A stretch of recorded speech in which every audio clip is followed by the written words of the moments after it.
La condensación consistiría en agrupar varios significados, personas o recuerdos en una sola imagen. Por ejemplo, soñamos con un hombre que tiene la cara de nuestro jefe, pero que también de alguna forma es nuestro padre.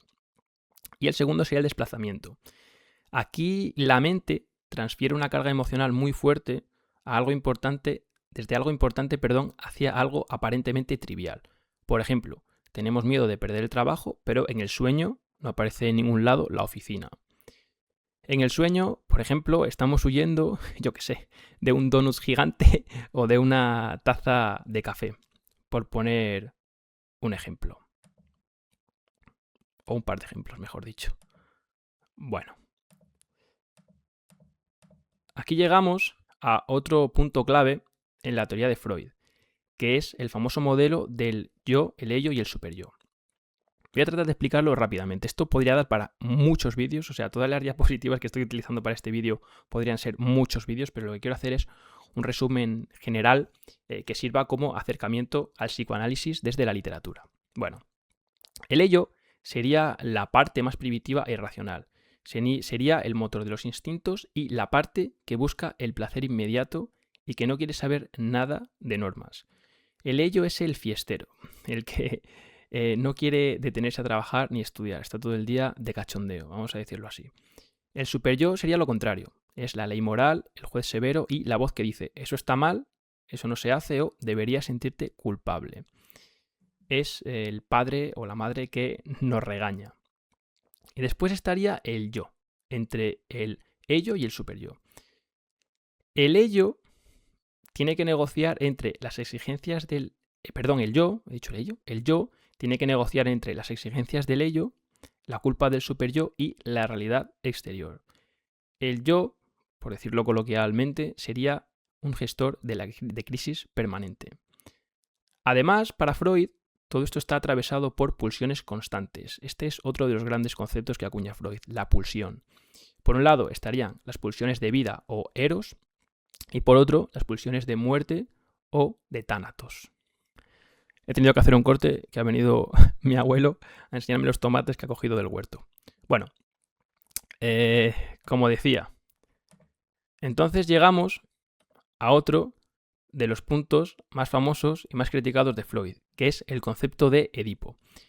Simplificándolo muchísimo, Freud plantea que en la infancia habría un conflicto desde la madre y desde la rivalidad con el padre.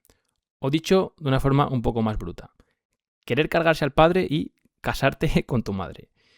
Y por si alguien se creía que nos estábamos tomando esto del psicoanálisis en serio, os dejo por aquí unos memes que desmienten cualquier conato de seriedad.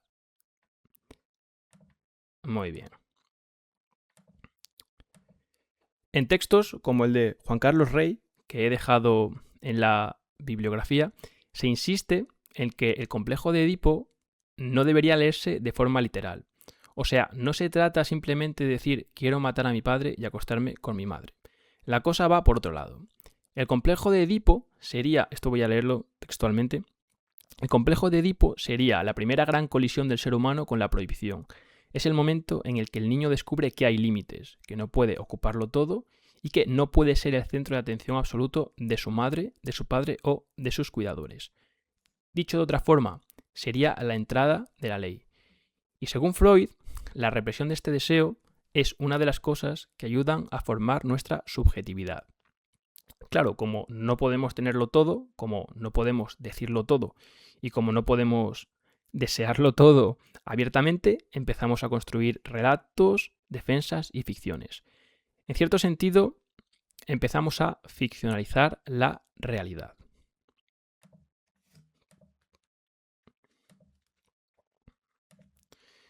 Y cuando esa represión falla, aparece otro concepto fundamental en Freud, que es lo unheimlich. Probablemente lo diga mal porque desconozco la pronunciación de esta palabra. Que, bueno, se traduce como lo siniestro, lo inquietante o lo ominoso. Lo siniestro no sería simplemente un monstruo con colmillos, sino lo espantoso que surge de algo familiar. Algo que estaba escondido dentro de casa, recordad la metáfora de la casa, y que de pronto sale a la luz. Por eso la casa es una imagen tan potente. De repente descubrimos que nuestro propio hogar no es seguro. Y aquí, bueno, podríamos remitir a un montón de ejemplos. Casa Tomada, por ejemplo, de Julio Cortázar, El gato negro de Poe, o todos los relatos y películas de Home Invasion, como estamos hoy. O incluso películas como Weapons, que me la vi hace relativamente poco y me gustó bastante. Voy a explicar rápidamente en qué consistiría lo siniestro o lo ominoso en estos ejemplos. En Casa Tomada de Julio Cortázar, si recordáis, hay una fuerza, unos entes, algo que poco a poco ocupa la casa y obliga a los hermanos a ir abandonando habitaciones hasta que finalmente, sea lo que sea eso que está ocupando la casa, los echa. Y el relato, spoiler, acaba con ellos tirando la llave de la casa a una alcantarilla, porque ya no pueden volver a ella. En El gato negro, lo siniestro se vería en el propio gato. Es decir, es un elemento que entra desde fuera de la casa y que llega para causar el terror entre los inquilinos del hogar. Es decir, es un elemento disruptor en la cotidianeidad. Claro, es una mascota. En principio nosotros asociamos las mascotas al hogar, al cariño, a la compañía. Pero ¿qué sucede cuando ese animal, esa mascota, es el demonio o es una criatura que viene a terminar con nuestra calma? Después, en Weapons, la peli Weapons es muy interesante. Es muy interesante porque hay muchos elementos de lo siniestro. Voy a hacer spoiler. Si queréis veros la peli, adelantad esto un minuto. Bueno, en Weapons hay dos elementos clave de lo siniestro.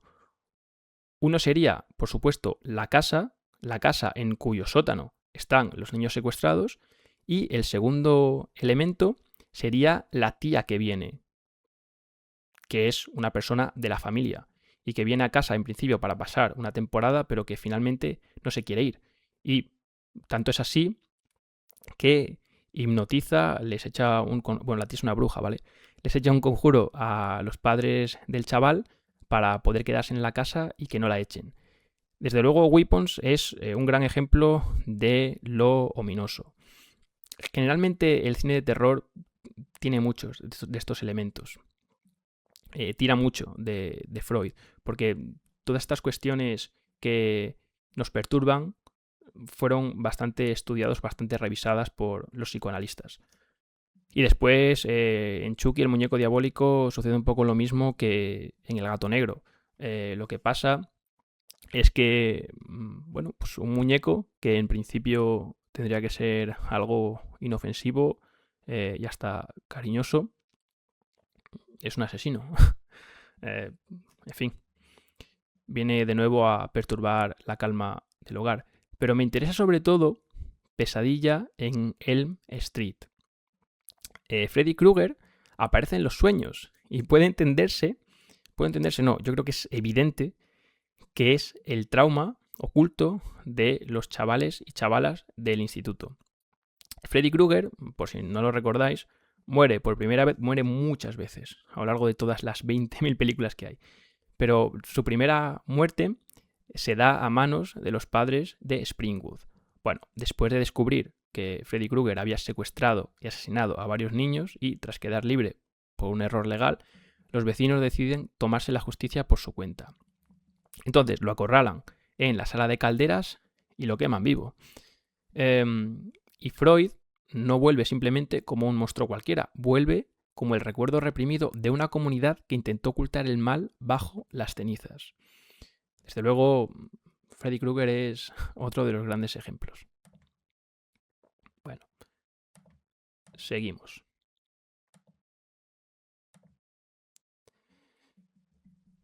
Claro, ¿cómo se ve todo esto en la práctica? Ya hemos visto algunos ejemplos, pero vamos a indagar más en ello. Freud nos ha otorgado, nos ha regalado, nos ha convidado, nos ha agasajado, y todos los sinónimos que queráis, con una caja de herramientas y ahora nosotros vamos a utilizarlas para desmontar a los personajes. Vamos a hacer ingeniería inversa. No porque este procedimiento nos vaya a dar una verdad absoluta, sino porque puede ayudarnos a leer a los personajes desde otro ángulo. El ejemplo clásico y evidentísimo es Edipo Rey, de Sófocles. Ahí el inconsciente parece disfrazarse de destino inevitable. Claro, aquí hay una especie de colisión entre el destino que era tan recurrente en las tragedias griegas y el psicoanálisis. Pero bueno, desde el psicoanálisis podemos aceptar que el destino sea en verdad el complejo de Edipo. Podemos aceptarlo y discutirlo, por supuesto. Aquí todo se discute. Aquí no vamos a dar nada por verdad. Bueno, Edipo intenta escapar de la profecía, pero precisamente al intentar escapar acaba cumpliéndose. Con Hamlet de Shakespeare la cosa es distinta.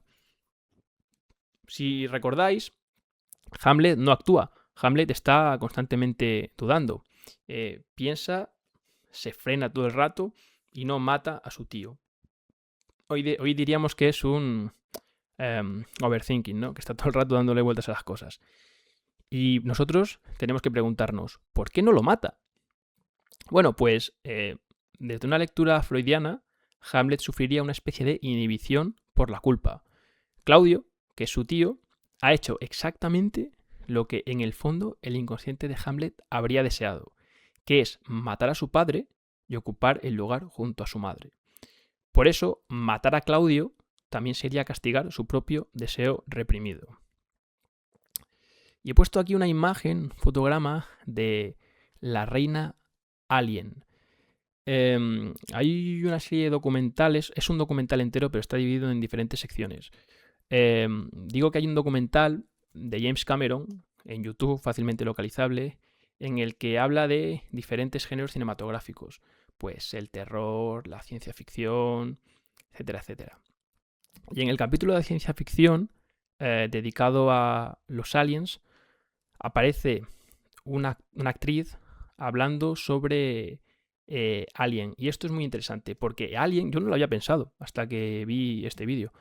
Alien es un monstruo creado desde la psicosexualidad freudiana. Y es muy curioso, porque morfológicamente la cabeza del alien es un falo. Y para que el alien se reproduzca, tiene que violar otros cuerpos. Es la fantasía de la violación, que también es una cosa bastante freudiana. Además, es oscuro, es como de látex. Recuerda un poco a esa fantasía sadomasoquista también. Y no sé, me pareció bastante buena la argumentación que daban.